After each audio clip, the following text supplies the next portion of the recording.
Alrighty, let's go ahead and get started.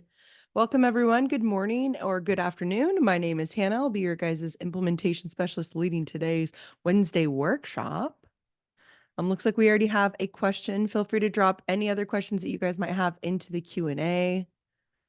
And we'll go ahead and get started with this one. Okay. So we've got a question. I would love a run through of using Brokermint with open to close. How does it work when I upload documents to open to close? Will they go into the Brokermint file? Sorry, it's the first. Sorry, utilizing this feature is all new to me. Yeah. So the only unfortunate thing about using Brokermint on my end for today would be that I do not actually have a Brokermint account. So I can't show exactly what that Brokermint integration looks like.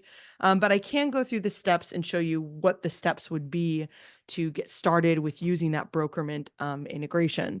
And usually what I suggest when you guys have a feature like this that you haven't used before and you want to use it, I would have a test property within your system that you can use to be able to, test what it looks like to make that connection, try to break it, try to do things that would be a little weird. That way you can kind of understand the functionality of it. But your first step is going to be heading over to your 3-line icon up here, getting down into our gear icon and heading into apps and API. Once you're in apps and API, you're just going to want to make sure that you have that Brokermint API connection here. Now, I don't know where it looks like to get this API within Brokermint. Unfortunately, like I said, I don't have a Brokermint API, like a Brokermint account that we can kind of play around with today. But I believe that we have the steps in our support center articles. So to get to those, we're going to head over to that little person icon at the top of your open to close account. We're going to click on support center.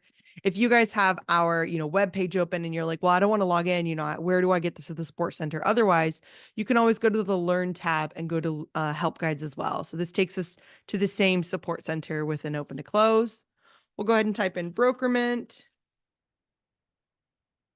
Well, I spelled that right. Press enter. I'm going to go ahead and click on connect to Brokermint first. See if we have any. It looks like we don't have any screenshots from that Brokermint application, but go to apps and API with an open to close. That's how to do it on our end. I don't believe we even have the articles or the screenshots of what it looks like on Brokermint's end.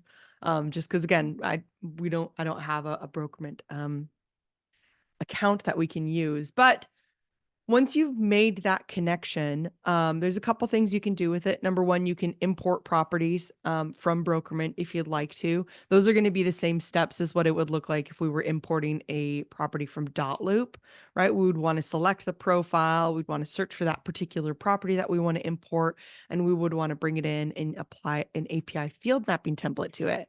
The API field mapping template is what is determining what information is in Brokermint matches what information in open to close. That's if you're obviously importing a property. Now, usually I suggest that you have, an intake form get filled out. That way your property has the correct fields, it has the correct document templates, it has the correct tasks on it, right? So usually I'm saying fill out that intake form. Once you have that property populated, you can connect it to a property that's already existing in Brokermint, or you can, here, let me go to a property that isn't connected to anything just yet. I think that this one's empty. Let's see. Cool. Okay, so the same screen is what it looks like for Dotloop is what it looks like for Brokerman as well. Oh, it looks like there's no profiles for that one. Hold on, let me go to a different one. Let's go to this one. Don't believe I have this connected to Dotloop. Okay, cool. So the same profiles that you see here are going to be the same ones that'll show up for that Brokermint connection too. You're either linking it to a property that already exists in Brokermint, or you're exporting it out of open to close into Brokermint. Now I know that the integration with Brokermint is limited, similar how that Skyslope integration is limited as well, where either we're only able to push documents out of open to close into Brokermint, or we're only allowed to pull documents from Brokermint into open to close. But like I said, I would need to do testing to see which one it is. Let me actually post really quickly and see if anyone does know, because I know that this is something that we kind of talk about quite a bit. Now, the reason we don't have that two-way sync like we would with like Dotloop, for example, Dotloop, we have that two-way sync. The reason we don't have that is because it's limited on Brokermint's end, right? So Brokermint's like, you can only do this, not necessarily do both. So let me double check with my team really quickly, and then I'm going to scan the Q&A, see if you had any other questions, because it looks like we have a couple more questions got added on here.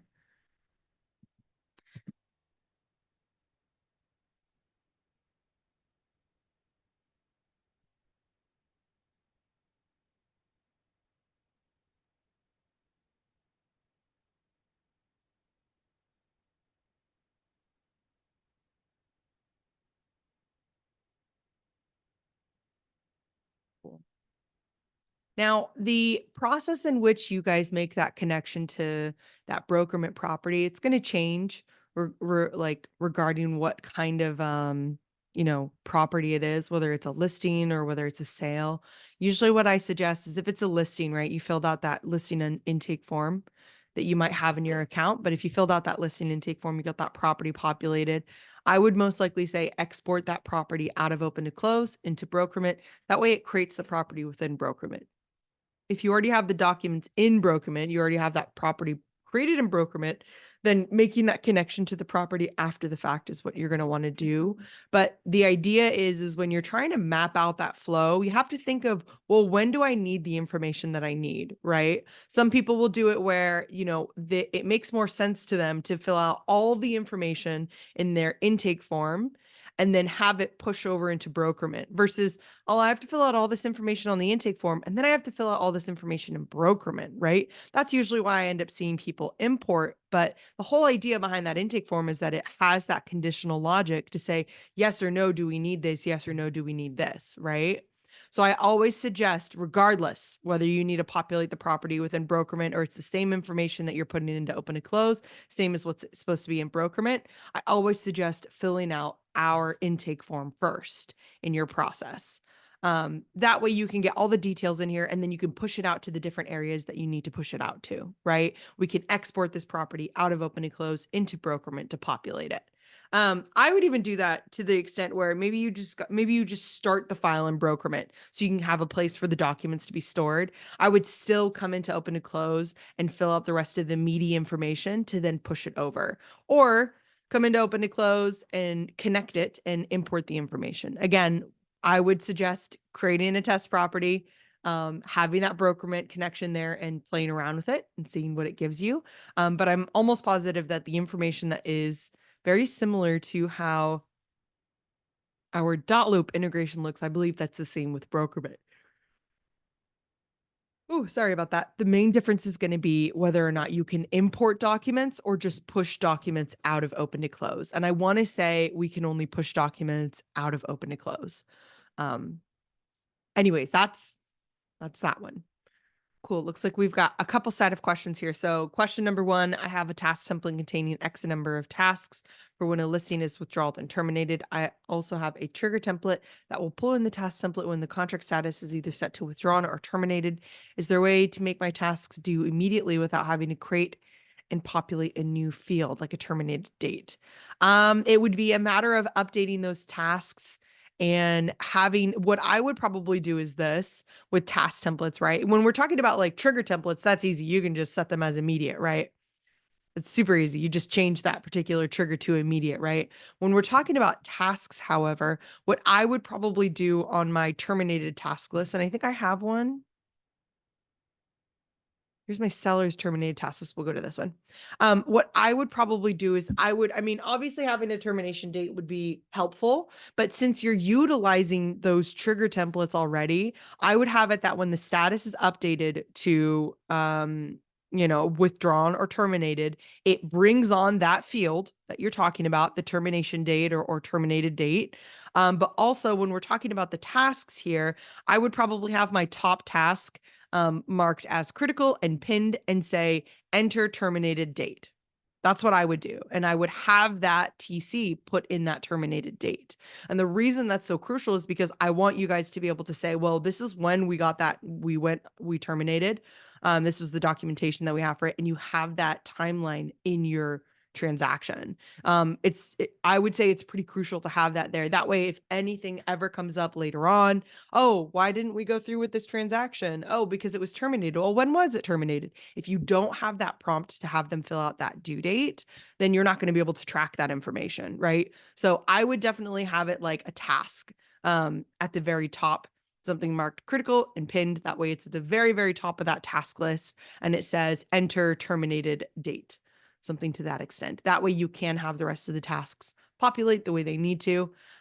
You can obviously, if you're like, well, we don't actually really need a terminated date at all. If you don't need that, then I would probably still have one task that you have at the top that's marked as critical and pinned. And then I would have all the other tasks below that built off of that task. So here you can see that I have this task here. It says due same day as confirm earnest money released and notice is terminated, right? So that's this top task here. You would have your top task here, marked as critical and pinned. It doesn't have to have a due date necessarily with it, but it would be marked as critical as pinned. When they check off that task, that's when all of the other tasks that are chain linked to it come up to be scheduled. So that would be the other way you could do it. You could build it off of tasks being marked off or tasks being come up as due when other tasks have been completed. So using that parent-child task usage could also be a helpful if you do not need that date. Like if that date really genuinely does not matter at all. Great question though. Let me know if there are any questions on that. Okay, cool. Our next one, can we discuss how the task pipeline displays tasks for a specific person? I have a task assigned to a role with multiple people assigned to that role. It looks like even when a specific person is selected the user, the display shows all tasks for that role. Yeah, that's exactly how it's supposed to work too. When we're talking about setting up those roles, you're meant to get granular so that way when you're looking at setting up your teams, that you have those particular people marked as what they are, right? So if we have everyone on one team and everyone has the same roles, then everyone can complete the same set of tasks. But if you have everyone on one team and I say, well, this is what this particular team member does on this particular team, and my other coworker focuses on, these particular tasks here, we can see, and it looks like there's some overlap because I've got team lead on this one too. I would have it that they have different sets of roles because otherwise, when we go over to our task pipeline and we're using that filter, even if I select, community team, I'm going to see anything that has that same role assigned to that other person. Let me see if I have a better example if I go to implementation team. Okay, I don't have a very good example with implementation team. Just because the way that I have my team set up in my account is that everyone is on their own team. That way everyone sees their own private transactions. That way I'm not, the implementation team member or team member A doesn't see what team member B is doing. They're only focused on team member A's property and team member B is focused on team member B's property. If there was going to be cross assistance, what I would suggest doing is kind of having a setup similar to how I have mine set up right now, which is community team. Right now, I have my community team and my content team on here, member on here. But when I go to implementation, I also have like a couple more overlapping. So community teams on here again, and I have implementation team on here. Implementation team, I probably have them set up as, well, they're the transaction coordinator. That's what they are every single time. They're always the transaction coordinator. But my community team member, they assist, right? They come in there and they help out and they do some things with the transaction, but they're not my transaction coordinator. So I have two TTs, two CCs, I should put them on their own individual teams so they can see only their tasks. Exactly. Yeah. They would be on their own individual teams with their own individual tasks. And then that way, again, if you have two TCs and you need to add someone to it, let me go to support. So I only have one person on here. Let's say support's out for the day. All I have to do is click on that other team member and say add. And now community will be able to see support's transactions. Community is still going to see their own transactions, but now they'll be able to assist support if they need to. The only other way that you could do coverage is if you feel comfortable, training your TCs on how to impersonate each other. That would be the other way that you could do coverage. If support's out, I could impersonate them and review their information.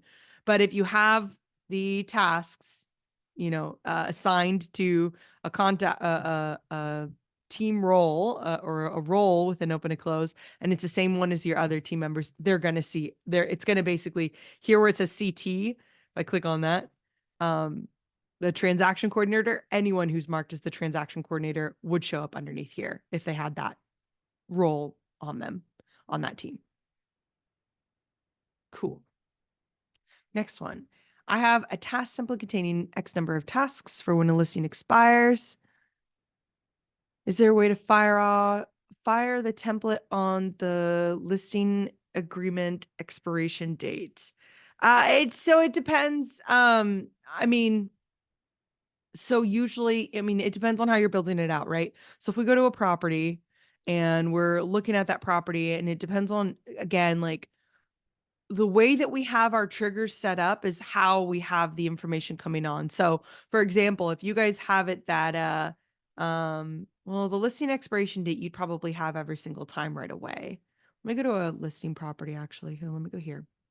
So I'm trying to brainstorm how we would do this. Oh, I don't even have listing information on here. That's fun. Let me go to my listing information and add my listing information here. Listing agreement expiration.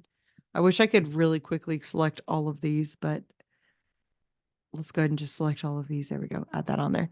Okay. So when we're talking about this, right, we're talking about having this listing expiration. You guys know when it's going to expire. You already know that. You know what day it's going to expire. The idea behind open to close and the three things that I usually tell people this is what you're doing with an open to close. You're going to be a field filler, you're going to be a document filer, and you're going to be an email reviewer.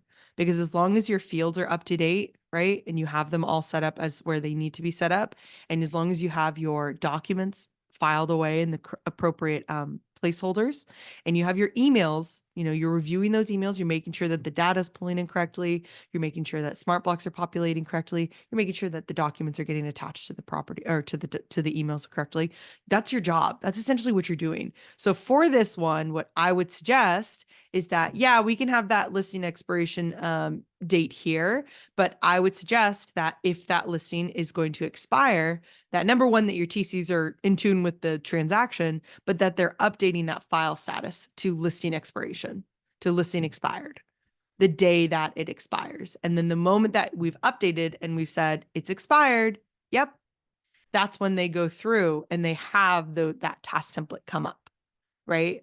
They have that trigger come up to add on that task template with those tasks on it, because their whole position is to be making sure that our fields are updated, our documents are updated, and our emails look good. This would be part of that first step, making sure that you have your fields updated. So thankfully, the listing expiration date would be the date that you would use to, set up all your other tasks on that listing expiration task template. But I would have how I would have it built out off of your contract acceptance to bring on that task template.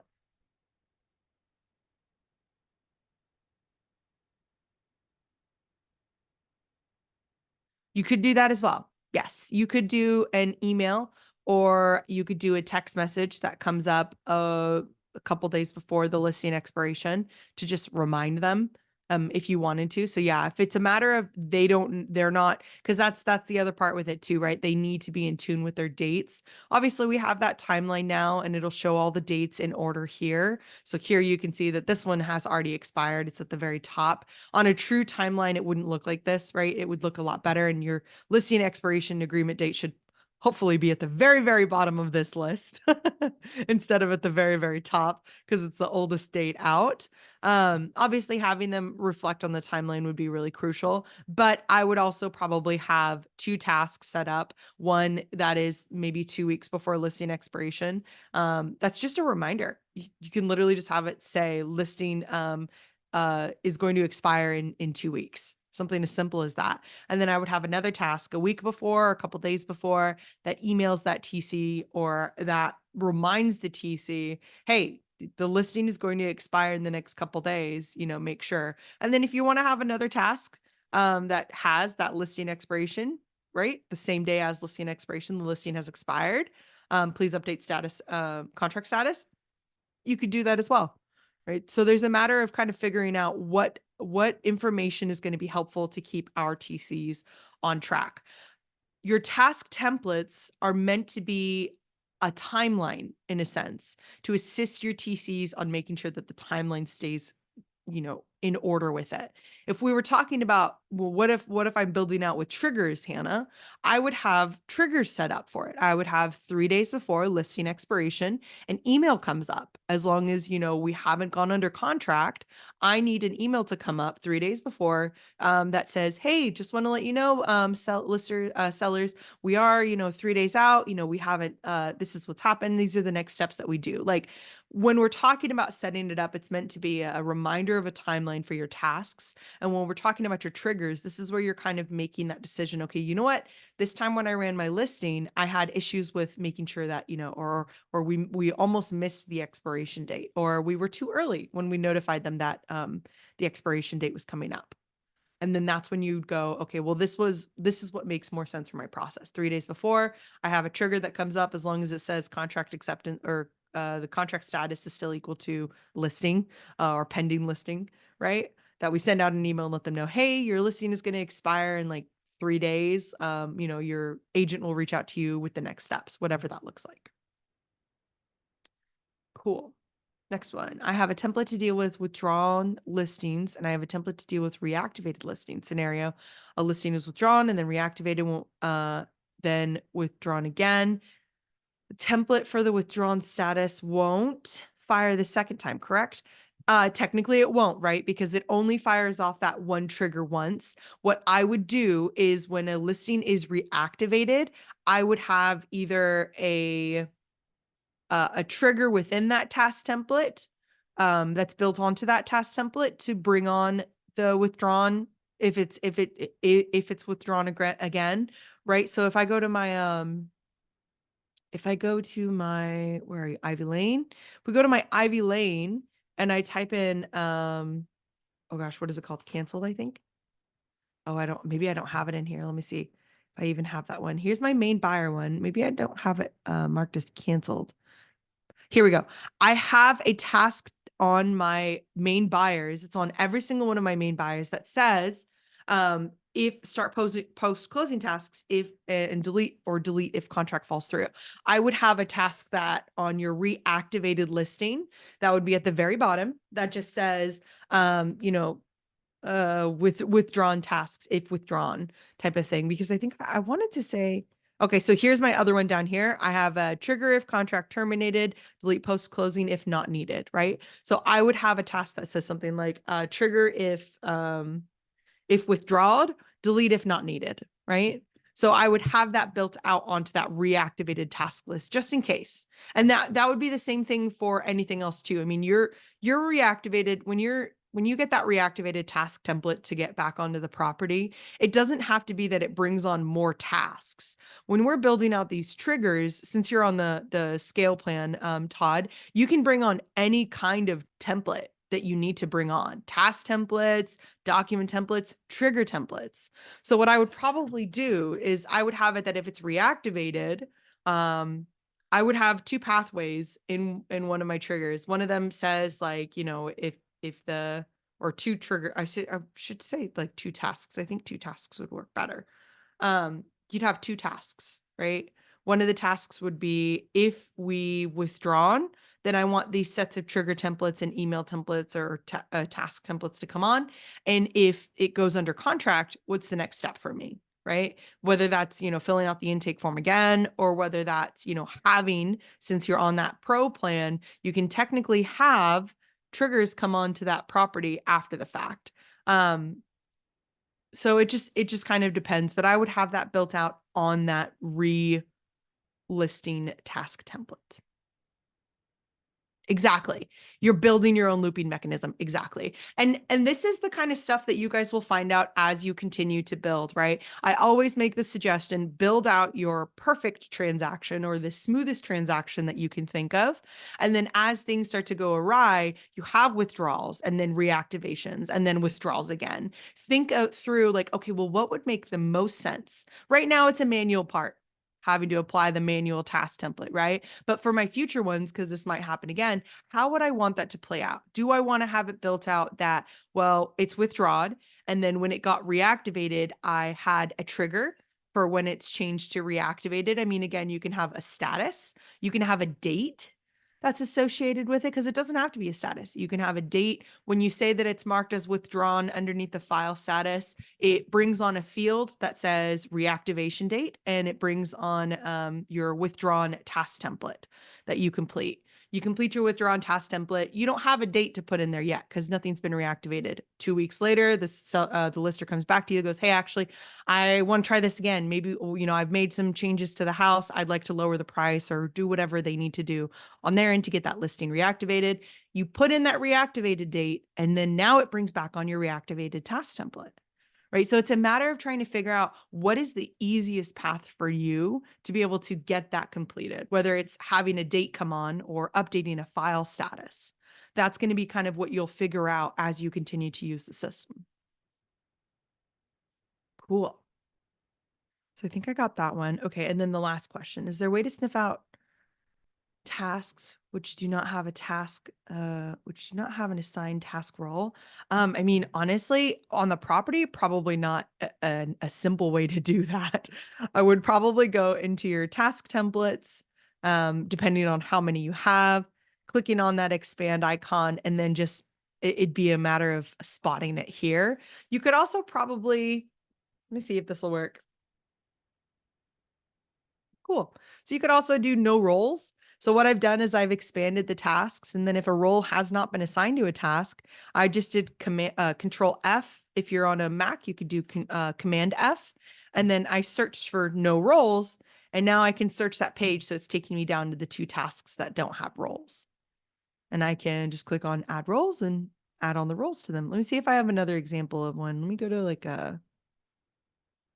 Let's try this one. I don't know if I have any on here.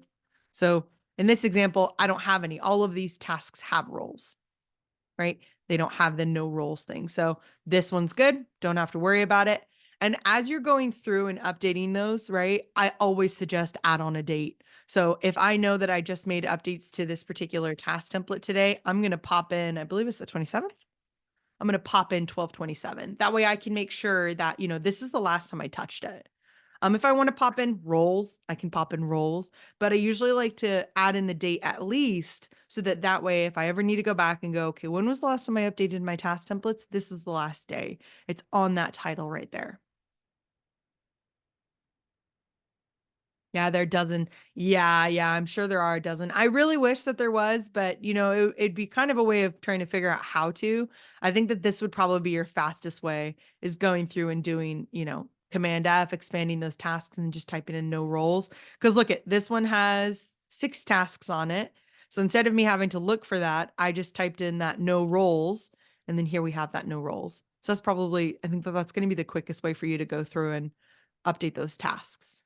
Same thing with the triggers, right? Because you can add roles to your triggers as well. You can still use that no roles. Yeah, for sure. For sure. Awesome. Yeah, I was also thinking if Yeah.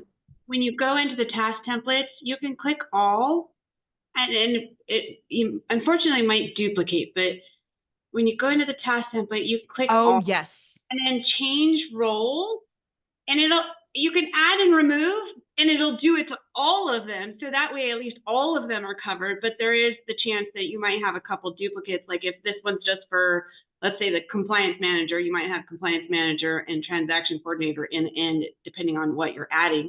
But at least you cover everything. Yeah, definitely. Yeah. Yeah. That's a really good point. Yeah, Todd, if the role is the same on all of the tasks, this is a great tool to do that.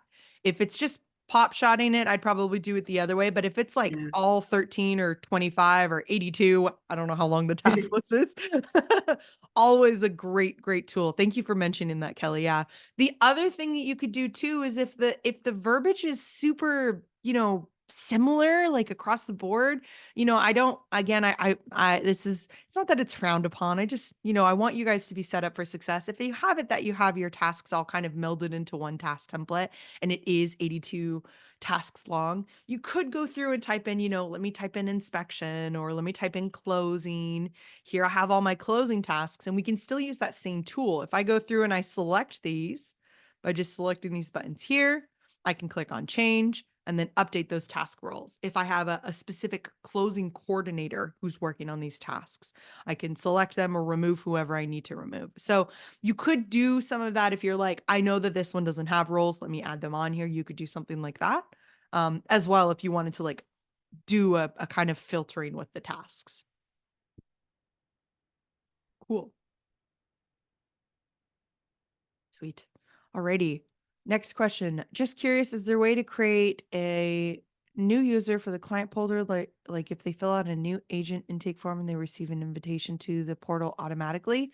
No, there is not a way to do that. When we're adding in our agents, we'll always be adding them in manually. It's because we're inviting them as a user type agent portal user here. So this would be every single time it would be a manual process of getting the information from the agent, sending them out an invite by selecting user type and having it here. Now, if we're talking about a client portal, like a client, not an agent portal, because those are two different things. If we're talking about a client portal, there is a way that we could have something similar to that. If you already know who you're working with and you have them in your system already. So for example, we've got John Doe and I work with him a lot. He purchases from me a lot. So I want him to have access to the client portal every single time he's added to a property. I could go to his role with an open or contact card with an open to close, go to client portal role and say, yes, send automatic invite. This would make it so that him as the client would have access to all of the properties based off of whichever, role. If I said, oh, he's the broker owner, or, he's my buyers, my buyer 2023 has a specific set of role or permissions. I can edit those permissions from this screen as well. So I can here see, okay, if he has buyer 2023, this is what he gets access to. That's perfect. Anytime John is added to any of my properties, he automatically receives an invitation as this particular role. And this is the information he has access to. So if we're talking about clients, technically, yes. As long as you have that client in there and you have that turned on and you have their role selected, they get that invite immediately. There's no manual way of, well, when they're on the property, then I have to select them. I'm just going to go to a random property. I have to locate the contact. I have to, expand the contact or click on send portal invite and then send out the invite. Having that particular option turned on underneath their contact role here, having that turned on here, that's going to make that automation easier.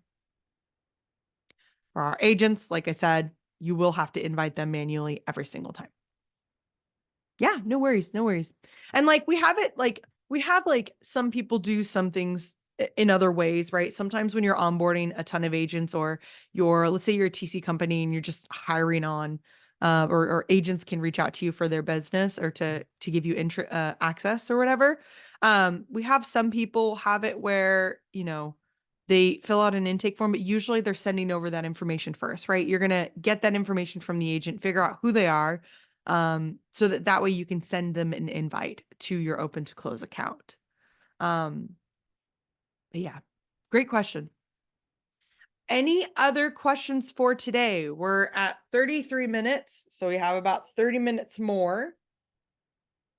How was everyone's Christmas or holiday?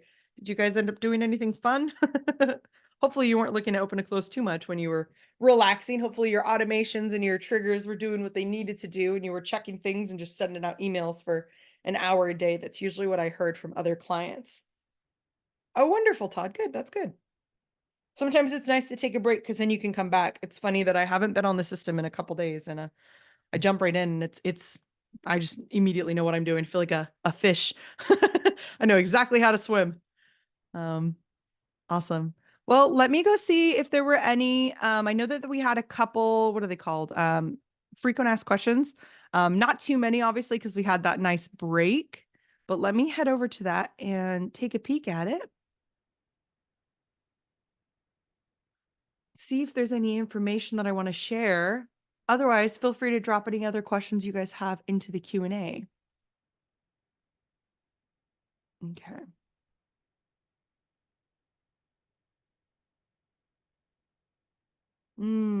Okay. Okay, so it looks like there was an issue with some triggers not showing up or not firing when they needed to be. They were trying to figure out why that was happening. Now, depending on what kind of triggers this was, it just says triggers. It doesn't have exact, clear exactly what it was, right? If we're talking about, I've made updates to my task templates, Hannah, then that's going to be for all future transactions that have that task template applied.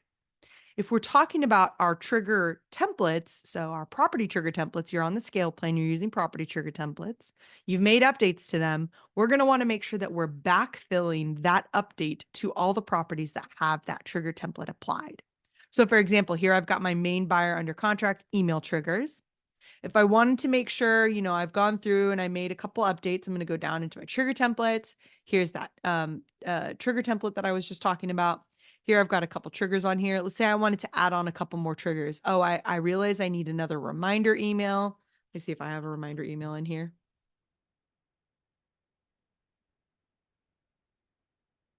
Yeah, let's add the closing one on there. And then let's add another email. And it's going to be another reminder email. This is me figuring out, oh, you know what? I do think I'm going to need to add on a reminder email, not just the closing parties, but I need to send a specific email to my buyer, a specific email to my buyer's agent, right? So I've got these two triggers on here. I just added them. When I add on the triggers here, it does not know that it needs to add them onto those properties, right? So the way to get them back onto the properties, after I fill out the information, I'd want to set my contingency, I'd want to set my conditions. After I feel good about setting those, I would want to click on insert trigger. We don't want to process the trigger. We just want to insert it. So we're just going to say, yeah, I want to perform this action and backfill this. And then I'd want to do the same thing for this other one. Yeah, I want to perform this action and backfill this. And what that's going to do is it's going to add these two triggers to my property. So now if I go back to Ivy Lane and I head over to my triggers, I don't believe that they're going to show up underneath here. They're probably going to show up underneath incomplete because, again, they don't have a due date or contingency with them. But here they are. Now they've been added to the property. So if you guys make any changes to your trigger templates and you say, Hannah, I don't see those triggers, just double check that you made sure to backfill it. There's nothing wrong with backfilling it twice. So here I've got them on here, right? But again, I don't have any due dates on them. And I go, you know what? I figured out what my contingency is going to be. Let me go back over into there. Let me open up my trigger options, add on my contingency. I want this to go out immediately. Yeah. Well, actually, let's say it goes out at 8 a.m. Um, let's say 5 days before our closing date. Oh, let's say business days, closing date. Update. And then same thing with this one. I want this one to go out 3 days. At 8 a.m., at the earliest would be when I want to send out that email. 8 a.m., 3 business days before the closing date. And maybe I need to add on additional conditions. I can add on those conditions as well. Let's go ahead and say as long as the property field, I think I have final walkthrough date is not blank. I want to make sure that that final walkthrough date has been scheduled on both of these. That way, when I send them this email saying, hey, reminder, we're closing on this date. Our final walkthrough date is this date. I know that those dates are pulled incorrectly. So again, I'm just saying is not blank. And now I've added on due dates and conditions with these two triggers. I'm going to want to click on insert triggers. I could also click on insert conditions if I want to, but if I do insert triggers, I believe it blanket coats all of them. We're about to see. Let me just do it for both. Again, we don't want to process them. We just want to put them back on the property. Now that I've done that, let's go ahead and exit out of here, head back over to that Ivy Lane. If I go over to triggers, I think are they still under incomplete? Okay, it looks like they're still under incomplete, but I believe that they're going to be underneath in process. No, they're not going to be under a process. I don't think we meet the conditions just yet, unless I have a final walkthrough date entered in. I don't know if I do. Let me see if I have a final walkthrough date. Okay, cool. I do have a final walkthrough date. Okay, so this is just a matter of I didn't insert it in the right way. So again, I added on those conditions to it, and I added on the contingencies with it as well. So let's go ahead and make sure that we have those added on. We'll backfill those instead. So the options, I'm going to say yes, I want to backfill them. Same thing with this one, options. I want to backfill them because our options are going to be our due dates. And then let's go ahead and add on our conditions as well. Conditions as well. So now we've added on all of those. I'm going to head out of this. I'm going to go back over to my task template, or I'm sorry, to my property, head over to triggers. And now those 2 triggers are being scheduled. So if I scroll down, here's my closing reminder to the buyer's agent. Here's my closing reminder to the buyer. So it's a matter of making sure that we are backfilling the correct information and pulling them on there. It was curious to see if not, if when we said backfill or insert the trigger, whether it would insert the updated information or not. So it's good for us to know that it's based off of what things we're inserting, because sometimes it makes sense to have the old logic on some of these triggers, and sometimes it makes sense to have future logic on it. If I added in a new field that's going to be added onto all of my future properties to have this email come up, I don't want to have to go through and insert it, that same field onto my previous properties. So I might not want to insert the conditions onto my past ones, right? That's the idea behind having the separate. Same thing with the options, right? If you realize, oh, you know what? It's fine for the current properties that I have, but moving forward, our process is to reach out to that agent at the same time that we reach out to that buyer. So now I want it to be 3 days before closing date as well. We might want to update this, but we might not want to push that backfill, right? So it might be for all future properties, we want it set up like this. So that's the idea behind having them separate like that. Cool. Let me see the other ones. Let me know if there were any questions that, if from that you guys were like, oh, how would this work? Let's see. When a listing goes under contract. Add a new field option, but it isn't showing in the intake form. Okay, so I know that for a couple of our newer clients who signed up for open to close, they're having issues where they're not able to actually see a field on their intake form. So they've added in a new field into their field editor, but for some reason that field isn't showing up on their intake form. Now, I cannot replicate what this looks like because I made this account I think about 2 years ago now. So I don't have the same kind of the account's just different. It's a different kind of account than any of our newer accounts. But when you do add in a field, we're going to suggest to add in show in portal.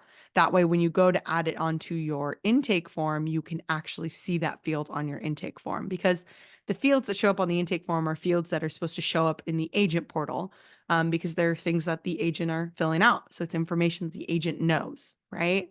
So if we have it selected with that purple star, we want it to show up in that agent portal as well, because they need to be able to see it on the intake form.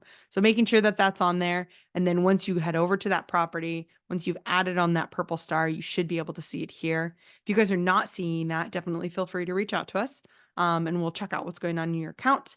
But it seems like that's kind of an issue that a couple of our new users are running into.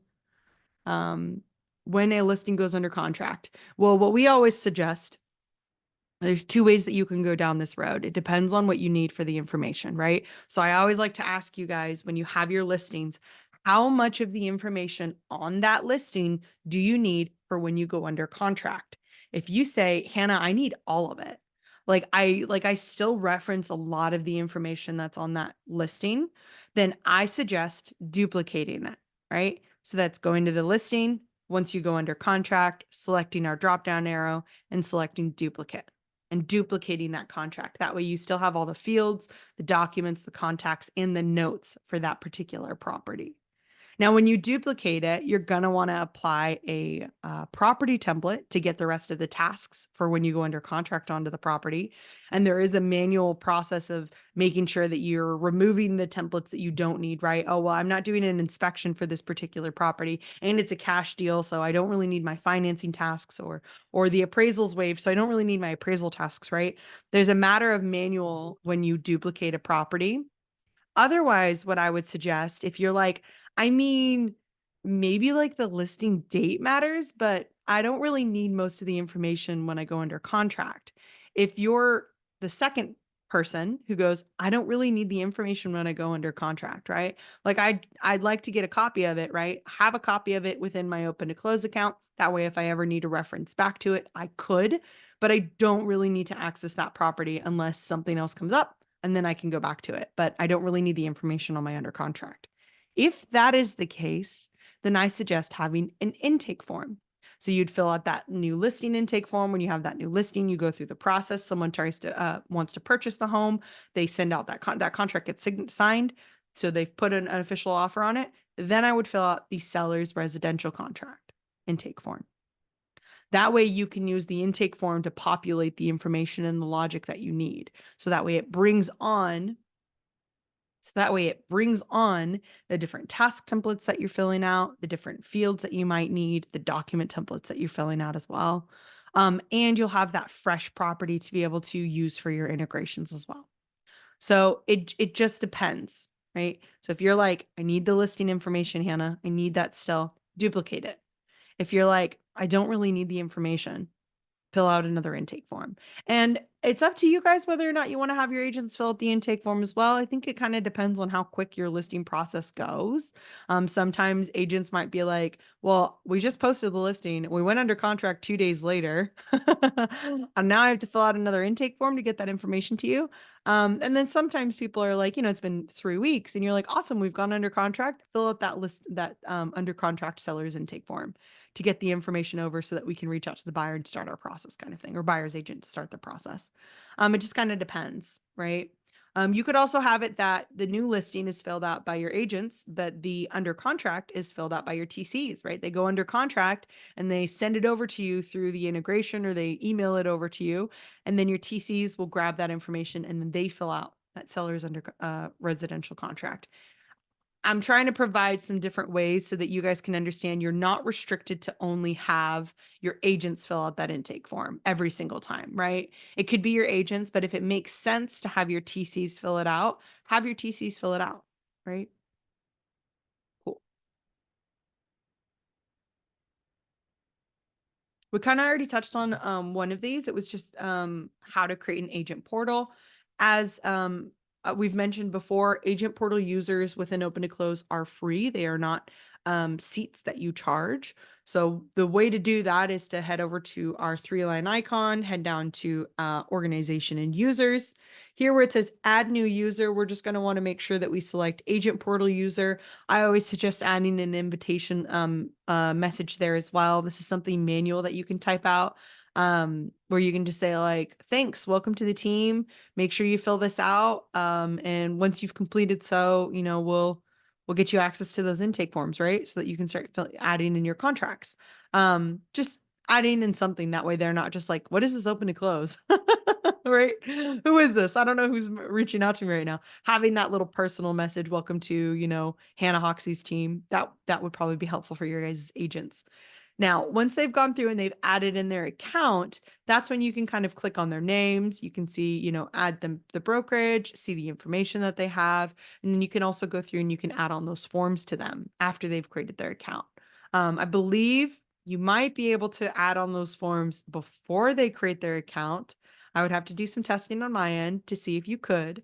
But I do know that the only way to impersonate them, right, is after they've created their account. If you impersonate them before they create their account, it's going to prompt you to create their account. So it'll say, enter in your number, get your text message set up, enter in your new password, right? So it might be helpful to wait for those agents to complete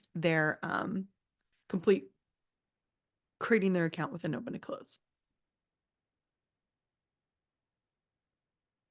Cool. All right. So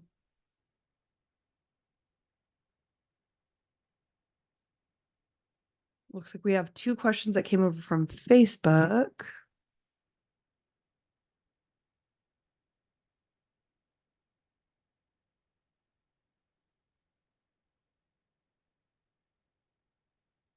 Okay, cool. So we've got 2. One of them is, do I set up my intake form for my listings the same way I did my transactions? Field editor to add fields, questions, and then intake form? Yes, those would be the steps. If you guys are setting up your listing intake form, first you're going to want to make sure you have your fields in there so you know what kind of data you want to track for your listing intake form.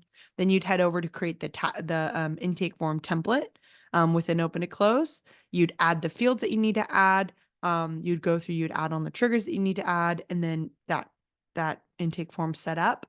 And then the other one was I would like to send or share a copy of all the documents that they signed from us to the buyer's agent or the seller's agent. How do I go about doing that? And that's going to just be a process of making sure, number one, that you have some way of indicating what documents you want to share with that particular party member. Okay. Whether that's in the name, whether it's a button, whatever makes sense to you guys, as far as for knowing these are the documents that I share with that particular party member every single time.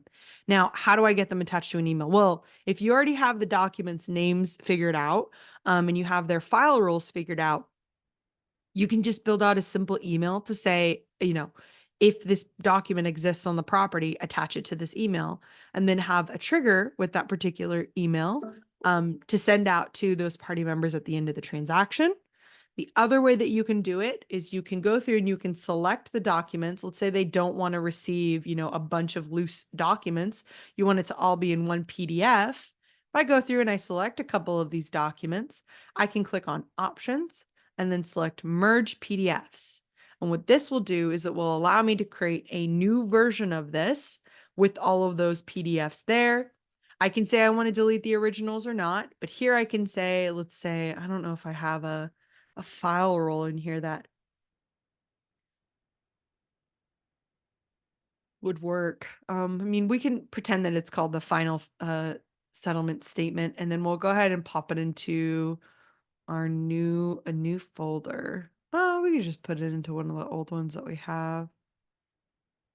Let's see. We'll go ahead and put it underneath the contract. Oh, I actually put it underneath that placeholder instead of that folder. Where's the folder again? For all documents, purchase documents. Here we go. Purchase documents. Make sure that this is document package for buyer. I'm just going to name it something like that. Go ahead and say merge fields.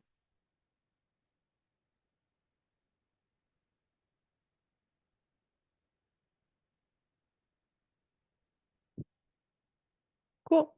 Now that that's done, we'll go back down to my purchase documents. Here's my purchase documents. I don't want to say it's this one, but it might be this one. Yep, all 84 documents up here at the top. So now that I've have those all on there, all of them have been added together. I can go and I can have it that the email will attach and again, you can see that there's the final settlement statement here, file rule associated with this particular document. All I would want to do is make sure that I have that attached to the email trigger that I need to send out. It would just be a matter of going and making sure that we have that email template in here first. Let me see if I think I have a final. I don't think I have a settlement statement set up. I don't think I have an email for that just yet. This is the preliminary. We could probably do the preliminary. But basically, when you click on that email template, it's just a matter of making sure that here we say that we're wanting to attach the final settlement statement and say add. And then as long as, again, you have that document filed with the correct file role, then when this email comes up to be sent out to your buyer's agent, that it sends out that particular set of documents to that particular person. So it's either a matter of having it that it sends out, the documents individually, or you can merge them all together and say that this is the particular stack of documents that I need to send out to my buyer's agent or my seller's agent. Just depends on what you want to do with it. Cool. And that feeds back into what I was talking about earlier today, where I had said, your primary role within open to close is going to be filling out fields, reviewing documents or filing documents away, and then reviewing your emails. Field filler, document filer, field review or email reviewer. That's kind of what your job is going to be within open to close, because as long as your fields are updated and you have them filled out correctly, then you know that if there were any tasks that had due dates with them, those are going to populate correctly.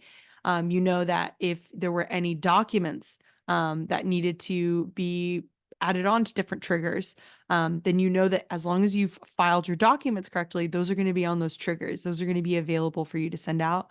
And email reviewer, you're going to be just making sure that your smart blocks are populating correctly. Because as long as you've been filling out your fields, then you know that your smart blocks are going to be populating correctly. But you'll also be reviewing your emails just to make sure that the verbiage looks good, make sure that the documents are attaching good, and then sending that out. Cool. Alrighty, guys. Well, we are at the end of our training. I really appreciate you guys coming today. Let me know if there's any other questions. Feel free to drop them into the Q&A. Otherwise, I'm just going to do my last end of call spiel that I usually do. As always, if you guys are looking for support, you can definitely reach out to us through the chat by clicking on this little chat icon and sending us a message here. You can also email us at help@open2close as well. If you're looking for more webinars like today's webinar, just head to our website, go over to our Learn tab, and then click on Webinars. And here you're going to see the webinars that we have coming up. Again, we are going to be out of office next week on Tuesday for that new year. So I can't wait to see all of you guys next year, as cheesy as that sounds. Hopefully, you guys are able to join us for using to open to close. Next Wednesday, we're going to be talking about using the front end, setting up our tables and segments, our task pipeline view, and just kind of going over how to use the system on the front end. So it might be a good call for those two TCs to join Todd if they're ready at that point to kind of just get an idea of what they're going to be doing within open to close. And then as always, we have our Wednesday workshop as well. Other than that, we'll see you guys not next Tuesday, Tuesday after that, for emails and text messages 101. So definitely feel free to check out this page to see what webinars we have coming up. I really appreciate you guys all coming today. Thank you again for all of your questions. And I really appreciate them, Todd. Seriously, thank you for coming in and asking questions. Same thing with you, Kelly. Like all of your questions are really appreciated. They help us out a lot. And they help out a ton of our new users a lot as well. Because, as always, these Wednesday workshops are posted on YouTube.